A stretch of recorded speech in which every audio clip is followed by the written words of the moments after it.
စီးပွားရေးပစ်မှတ်တွေကိုဥတီလာမှုနဲ့အီရန်ရဲ့စစ်ရေးဗျူဟာကြောင့်အမေရိကန်အတွက်လည်းအထိနာလာနိုင်တယ်။အမေရိကန်နဲ့အစ္စရေးတို့ကအီရန်ကိုဖေဖော်ဝါရီ28ရက်ကစတင်တိုက်ခိုက်ခဲ့တဲ့စစ်ပွဲဟာအခုဆိုရင်ရက်ပေါင်း20နီးပါးကိုရောက်လာပြီးအီရန်ရဲ့ဒုံးကျည်နဲ့ဒရုန်းပစ်နိုင်စွမ်းတွေဟာလည်းတော်တော်လေးကျဆင်းသွားပြီလို့ကျွမ်းကျင်သူတွေကပြောပါတယ်။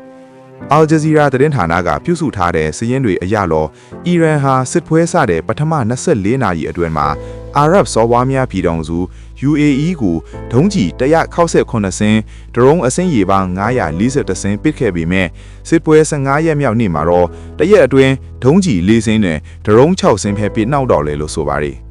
အစ္စရေးဘက်ကိုလည်းပထမ2ရက်မှာဒုံးကျည်100နီးပါးပစ်ထည့်ရာကနေအခုနောက်ပိုင်းရက်တွေမှာတော့ဆယ်စင်းအောက်ထိကျသွားပြီလို့အစ္စရေးရဲ့လုံခြုံရေးဆိုင်ရာလေ့လာမှုဌာနကဆိုပါတယ်။ပင်တာဂွန်စစ်ဌာနချုပ်တဲ့ပြီးခဲ့တဲ့တစ်ပတ်ကထုတ်ပြန်ချက်အရဆိုရင်တော့ဒုံးကျည်ပစ်ခတ်မှု9%နဲ့ဒရုန်းတိုက်ခိုက်မှု66%အထိရောကျသွားတာဖြစ်ပါတယ်